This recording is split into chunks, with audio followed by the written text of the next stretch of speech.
So the next one is E with a G grace note on it, going down to a C, and then because my image editor couldn't get rid of the B at the end, I had to include it. So the B is irrelevant, but it's this first little bit here down to the C that we're going to look at.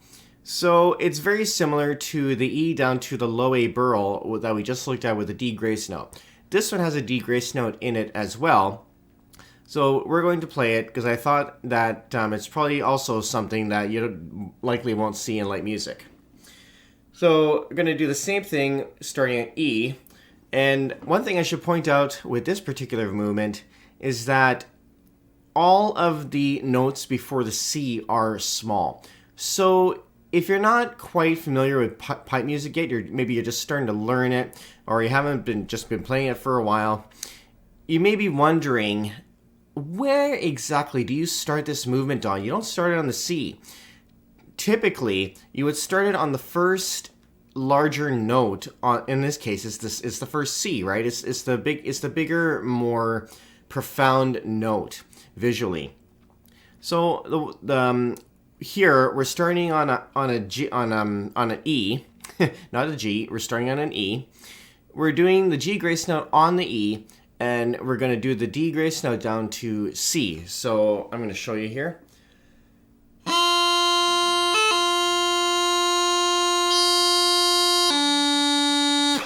One more time.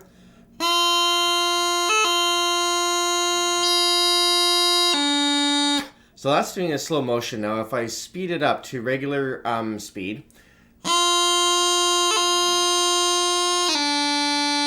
Again.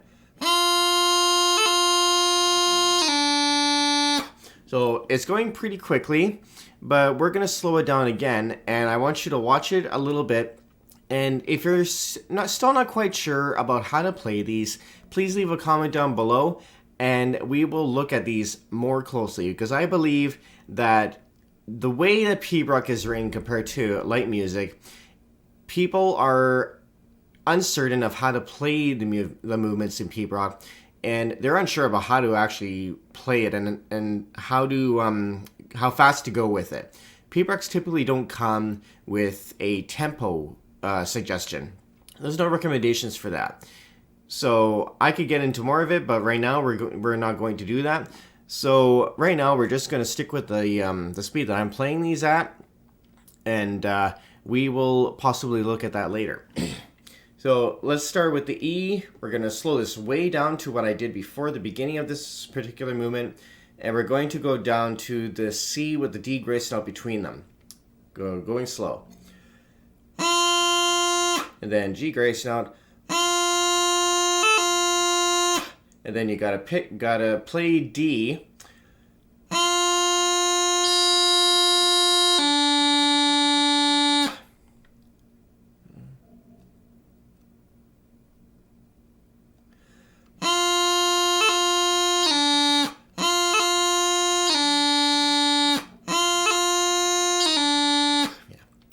So from E, G grace note,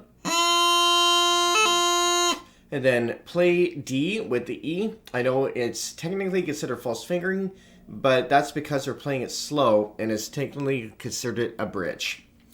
So E, we played the G grace note onto the D grace note, so bring up the D when you play the E.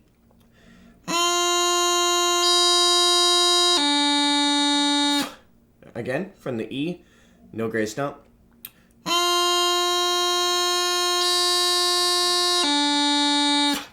This one is a little bit trickier because some people may look at it as incorrect because we're playing an E and a D at the same time. So in a way, you would say that that's actually wrong.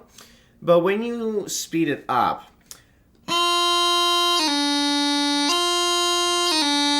you're actually playing a very quick D between the E and the C. So it's actually not incorrect. So the next one that we're going to do, the last one, is actually the hardest of the ones. I actually thought that this would be an interesting one to look at, is this one. This is the E starting on E with the G grace note down to D, and then the next movement is an Eedri.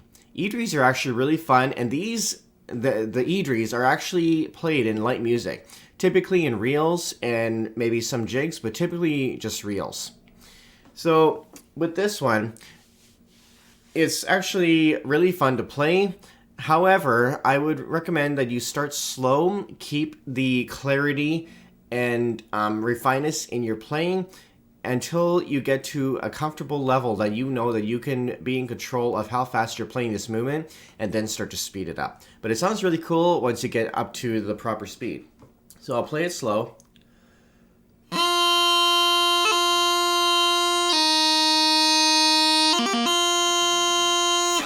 Now you're probably looking at the second part of that going, oh, I don't know if I can do that. I believe you can.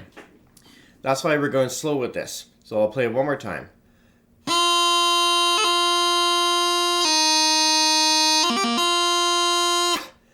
So when we go from the D to the E and at the beginning of the Idri, watch how I do it.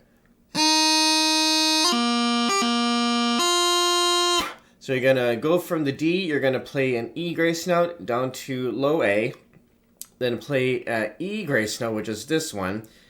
You're down to the next low A, which is the second lower dot on that movement, and then up to E again. So from the D in the first bit there.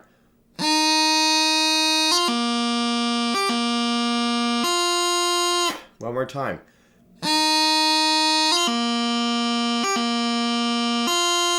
Now if we speed this up to regular tempo, one more time.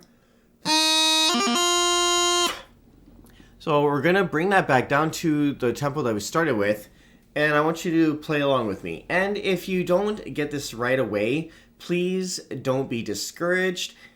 This movement is quite often not played that often, if that makes any sense. It's not very common in music, honestly. Like I say, it's more found in reels from what I've seen, but it's a very fun movement. It sounds really cool, and once you get the hang of it, you'll probably find this is very fun to play.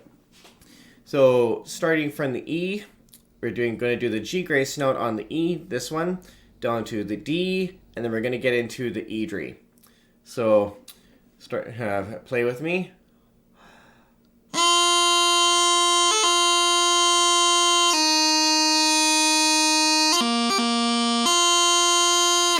We're going to play it 2 more times.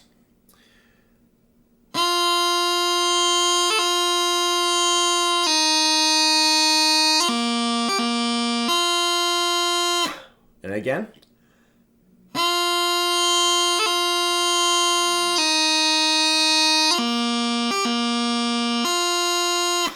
If you need to slow that down, please do so. There is no rush to get these movements fast.